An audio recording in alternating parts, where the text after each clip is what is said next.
Tamera, I cannot be the only 90s kid who grew up watching Sister Sister, yet does not recall that you could sing like that, like that. How much fun was it to show this side of yourself for the first time in over 20 years, you said? Yes, over 20 years. It was, well, it was a wave of emotions. Let me just say that. I was so excited. I got to live a dream. I've always loved to sing as long as I can remember. I was actually in a singing group called Voices when I came out to LA to pursue an acting career, but that was stopped. Well, it was abruptly stopped because I got this really cool pilot called Sister Sister. And so I That decided worked out pretty well. it worked out amazing. Timing is everything. Um, so of course my career path took, a different turn, but I always thought of singing. When I sing, I feel free. I actually feel like I'm floating, and it's something fun for me to do. So when I was approached to do Masked Singer, of course I was excited. It was something that I always wanted to do because it would give me the ability to relive, this dream of mine. What I did not take into consideration was how quickly you're thrown in the mix, how quickly you have to, it's a lot of hard work. You have to learn a routine, learn the lyrics, and what you see, like, I mean, they're like, it's live. You're And on. go, you're on, and you're like, holy crap, what did I just kind of sign up for?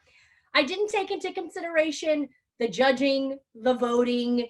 I mean, millions of people watch this show, millions and millions of people watch this show. So once I got there, the reality really started to sink in. And when I tell you I was afraid, I was anxious, nervous, think of all of those type of synonyms. The emotions for those words I was feeling all at once, like in it right before I went on for my first song, Listen to Your Heart. And but in that moment you'll see me touching my mask, and you'll hear Nicole say, oh my gosh, she's nervous. I was shaking. I literally was shaking in my boots. I was shaking so bad I didn't even know if I could walk, if I could actually do the routine. But something happens when you're in that mask. It's just you. And I mean, you could see, but you can't really see past your peripheral. It's like you really have to like turn your head or look like down, look up to truly see things. So you are forced to just deal with you and your spirit, you and your soul. And that is when I had a conversation with my, well, now I say older version of Tamera. And I said, or you want to say your shadow, of yourself. And I said, we are not going to do this today. We are not going to live in this negativity. We are not going to let this fear win. We are going to overcome this. I took a big, deep breath. I felt like, I want to say my grandmother who passed away about 2 years ago, my niece, I literally felt them with me, and I heard like them just encouraging me, saying, you got this, we're here with you, you can do this. And it's like I snapped out of it, woke up, and was like, so when you hear me sing the first song and listen to I know there's something, you can hear me literally come out strong with it, because I was like, we're doing this. I know you're feeling some type of way, but we're going to get through it. And I did. You're alone under the mask, but you weren't alone in your heart. Oh, no, I wasn't. And I wasn't expecting that. It's something that kind of just, just kind of just happened. And, I'm a true believer that our loved ones are always watching over us, and they're with us. You just have to be open and, yeah, be open to it. Yeah, and once you crossed that threshold, you had a blast with so many different genres and well-known hits. Which performance are you going to keep closest to your heart, do you think? That first one, or is there another one that really stuck out to you? You know what? I loved every single song. I wanted to tell a story. I wanted to show the world, you think you know me, but you don't. In the sense that there are so many different facets of who I am. I am the hopeless romantic. That was what Listen to Your Heart was about. I am actually very confident and secure in myself. I had to be if I was going to be on a talk show, stating my opinions that, maybe wouldn't have been as popular. um, the third one, I am soulful. I do have, that soulful feeling inside of me. And then the last one, I love to just have a good time. I love having fun. Um, but if I had to choose songs, it would have to be between Listen to Your Heart and I Think We're Alone Now. Not because of the song alone, it's because of what I overcame in the experience and in that moment. Listen to Your Heart was the song where, I hadn't sang in over 20 years, and this was my first time singing and performing on stage. I Think We're Alone Now is a representation of me overcoming those fears and saying, forget the competition aspect of this show, forget the judging. I'm going to go out there, I'm going to do my best. And Nicole said it was one of her favorite performances. It's personally my favorite performance. So I would have to say, I Think We're Alone Now. And we did see you get a shout out from Tiffany on Insta Story. Were you able to chat with her a little bit? Yes, I did. What's funny is I've actually talked to her years ago on Twitter. I've always been a fan of that song. I've always been a fan of 80s like girl rock bands. And, I was born, give my age, but I am an 80s child. I know it pretty well. We both remember. Yeah. Yes, okay.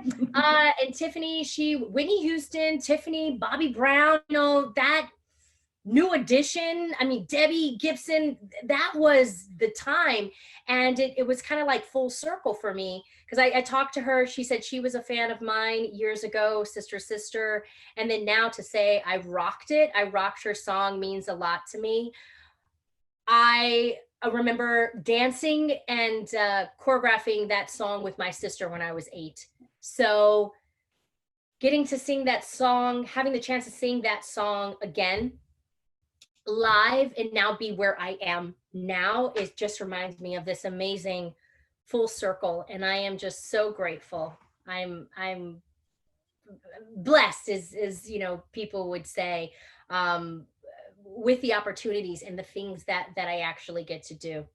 I'm forever grateful for that experience, because it wasn't just performing and being seen on The Masked Singer. You actually transform as a human being, and I'm grateful to have had that experience.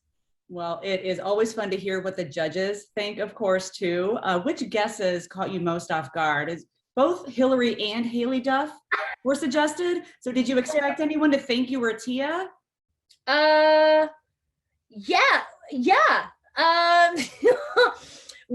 What's funny is I'm just gonna call it out right now. It's hilarious. They didn't think I was Tia until I sang my soulful song.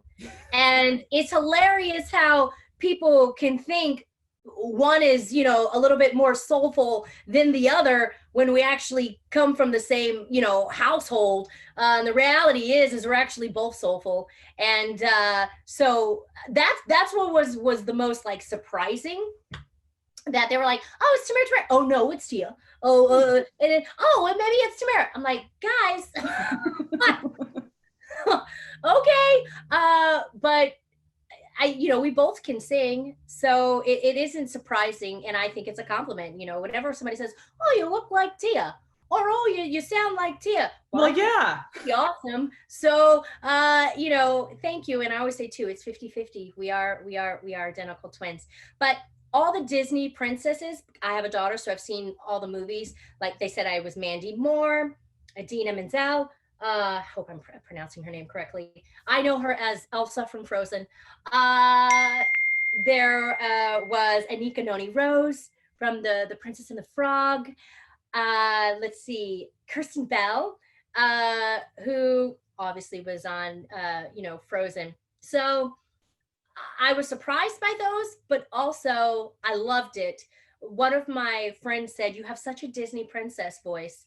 So my producer from The Real, she called me the real life Disney princess. So I guess maybe that there is a little Disney that kept coming out. Maybe that's why the Hillary and Haley Duff. Yeah. Well, people picked up on it for sure. And you were able to showcase different sides of yourself that fans hadn't seen before, even though we know you so well. But speaking of your sister, you just got the chance to reunite after spending all this time apart in quarantine. Did she know you were doing the show, or did you have to keep this from her? How, of all the people? I know I had to keep it from all of my siblings. I remember asking them, well, they asked me first, "Who are you going to tell?" And it's kind of like a trick question. You're like, don't, who's going to be in your bubble? Okay. I was like, well, I want to tell my family. They're like, no. We want them to be surprised. It's actually more fun when they are, surprised. So I didn't tell my siblings. I didn't even tell my children. I told a very small circle, and only the circle who were actually helping me while I was there, while I was performing. So obviously my husband, because he had to know where I was going. Yeah. Doesn't be like, what's going on? Then it was my cousin Jerome, who is, he is my life coach. He is my best friend. He is my ride or die. People know him from our reality show, T and Tamera, Jerome Wiggins. He's actually a singer. He's a worship singer at his church. So he was coaching me through it, like hands-on right there. And then my mama, the woman who birthed me, she's my prayer warrior. She was on the phone. Anything can happen in your life, but when you're going through something, you want to call your mama. So that is who I told, and obviously I had to tell the producers who I did. But once my first performance came out, of course, my dad, my sister, my brothers, my cousins, people my are coming out of the woodwork. And they were like, "Is everything okay? Because you're not." And like, it was so hard to not, say anything. You had to kind of like use psychology. Like, what you talking about? Are you sure? I don't know. What's going on? But for my family members, when I saw them, when we got together, they looked at me. We really didn't have to say much. They kind of like just looked at me like, without saying we it. Know. We know. And then you look back like, well, you didn't say anything. Well, they knew. I couldn't hold. Yeah, you can't hold that from them. They knew it. Well, my knee pop and my shoulder pop. Yeah, they know your signature moves for sure. Yes. And it was also great to see you back on The Real recently, this time as a guest. Yeah. What about your girls from The Real? Did anyone hit you up? Do you miss them? How much are you still in touch? Oh my gosh. Of course I miss them. But I talk to them all the time. Lonnie came over. We had to have that same kind of like eye kind of thing. I know you, the Seashell girl. We know you, the Seashell. We know you can't say anything, but we know you're the Seashell. Adrienne, we've talked. I'm actually going to see her pretty soon. She obviously didn't say anything because she knows how secretive we have to be. And it was until I was revealed, I got a text that said, "Yo, you killed it. You killed it. I'm so proud of you. You were amazing. You were incredible." And that made me feel really good coming from the flamingo. So what would be really cool is seeing the flamingo and the seashell do a really cool duet, right? Matchup. Right? I don't know about them. I don't want to compete anymore. More of a collab. Yes. More of a collab. Well, now with the Masked Singer experience behind you and it's out there, fans have to know, is more music on the way? Are you going to be pursuing this in a more real way from here on out? You know what I will do? I will not say no anymore when people approach me or opportunities arise and they want me to sing. I'm not going to shy away from it anymore. So, yes, I would love to sing more. Well, and we can't wait to hear it. So thank you so much for your time, and congratulations again on an amazing run on The Masked Singer. Thank you.